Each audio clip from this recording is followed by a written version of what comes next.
এই কত করে কেজি? 350 টাকা কেজি। 350? এত কেন? বেশি বলতেছিস। স্যার আমি তো আপনার কাছে বেশি চাই নাই, মার্কেটে তো এইটাই দাম 350 টাকা, বাকি দোকানগুলো তো এই দামই চাইতেছে সবাই। এত না, 200 করে দিবি? না স্যার, 200 টাকা তো দেওয়া সম্ভব না, তাই আমি আপনার 20 টাকা কম দিব। তাহলে এক কাজ কর, 250 গ্রাম দে। স্যার 250 গ্রাম দিব তো ঠিক আছে, কিন্তু আপনি তো আয়া যে পরিমাণে খাইতেছিলেন এতে তো আপনি 100 থেকে 150 গ্রাম খায়া ফেলাইছেন। কি রে, তোর তো খুব সাহস হয়ে গেছে দেখতেছি। এইগুলা তুই না একদম মাথায় মার মতো করে দিলাম। আমার চেনো, এই যে এলাকার ভিতরে দোকান দিছস, লাইসেন্স আছে তোর? একদম পোলা পাই নাই না, দোকানপাট ভাঙ্গে উড়াই দেবো কিন্তু কইছি। হাজিল কোন স্যার আমার টাকাটা দিয়ে যান। টাকা লাগবো? টাকা লাগবো নাকি এই জায়গায় ব্যবসা করা লাগবো? কোনটা? কথা কম করে ব্যবসা কর। কিরে মা, ওই পোলা চিল্লাচিল্লি করতেছে কেন? হলো কোনো গন্ডগোল হয়েছে নাকি? আব্বা আর কইও না, ওই হ্যাঁ ভাই আইছিল আঙ্গুর লইতে, তো আমি আঙ্গুরের দামও কইছি, এর মধ্যে হে খাইতে খাইতে প্রায় 100 থেকে 150 গ্রাম খায়া ফেলাইছে। পরে কইলো 250 গ্রাম আঙ্গুর দিতে, পরে আমি কইলাম আপনি তো 100 থেকে 150 গ্রাম খাইয়া ফেলাইছেন, এখন আপনি কেমনে কোন 250 গ্রাম দিতে? এ কারণে আমার লাগে অনেক তেজ দেখাই আমার টাকা না দিয়ে চলে গেছে। খাওক রে মা, অগলোকে বেশি বাড়াবাড়ি করিস না। ওরা হলো এলাকার বকাইটা পোলা, যদি অগলোকে বাড়াবাড়ি করি তাহলে আমাকে ব্যবসা করতে দিব না। আপা আমার একটু সাহায্য করবেন?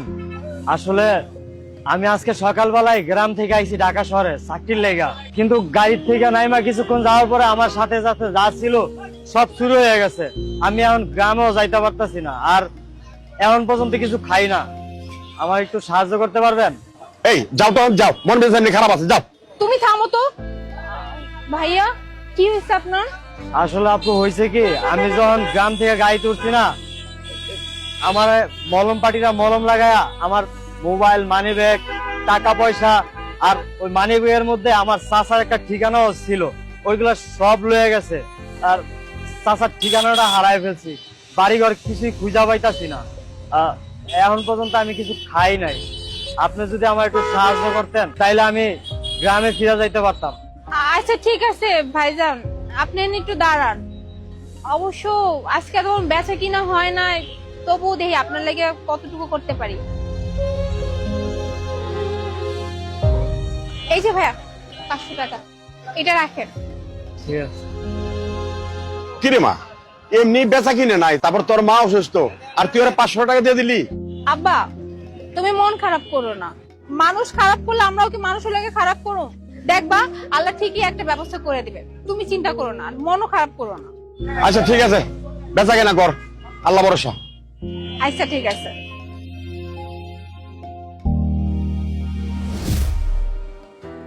আপু আপেলের কেজি কত? আপেলের কেজি তো 250 টাকা। আচ্ছা আমাকে 1 কেজি দিয়ে দেন। আচ্ছা আপু আপনাকে একটা কথা জিজ্ঞাসা করি, তখন দেখলাম একটা ছেলে আঙ্গুর কিনতে এসে আপনার সাথে অনেক খারাপ বিহেভ করলো, আপনি তাকেও কিছু বললেন না, তারপর আবার একটা ছেলে আপনার কাছে সাহায্য চাইতে আসলো, আপনি তাকে 500 টাকা দিয়ে দিলেন, এরকম কেন আপু? কি করব বলেন আপু, কেউ যদি কারো লাগে খারাপ করে এলাকা তো আমিও তো মানুষের লাগে খারাপ করতে পারি না, আমি আমার জায়গা থেকে যতটুকু পারি মানুষের সাহায্য করি, বাকিটা আল্লাহ বুঝবে।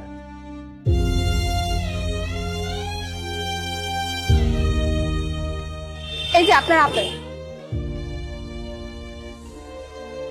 এই নিন।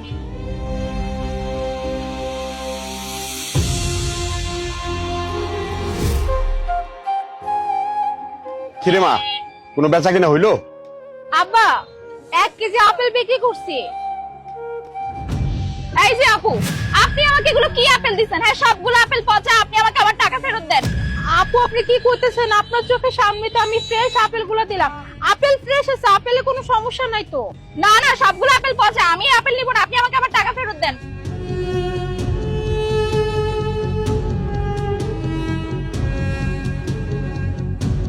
যত সব পচা আপেল দিয়ে রাখে কাস্টমারদেরকে। আব্বা সারাদিন পর 1 কেজি আপেল বিক্রি করছিলাম, সেইটাও ফেরত দেয়া গেল। আল্লাহ মনে হয় আমগো দিকে মুখ তুলে তাকাইবো না। দেখলা না, ফ্রেশ আপেল দিলাম, তাও কইলো আপেল নাকি নষ্ট।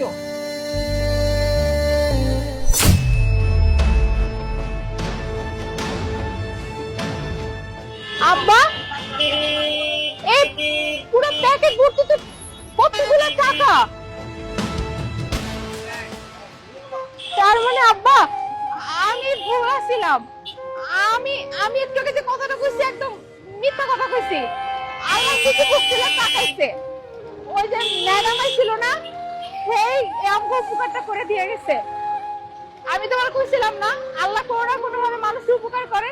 দেখো তো আল্লাহ ঠিকই মুখ তুলে দেখাইলো, আমগার কোনো সমস্যা হইব না। আর মায়ের চিকিৎসাটা ঠিকঠাক মতো করতে পারো। হ্যাঁ মা, তুই ঠিকই কইছস। আল্লাহর উপর ভরসা রাখলে আল্লাহ নিরাশ করে না।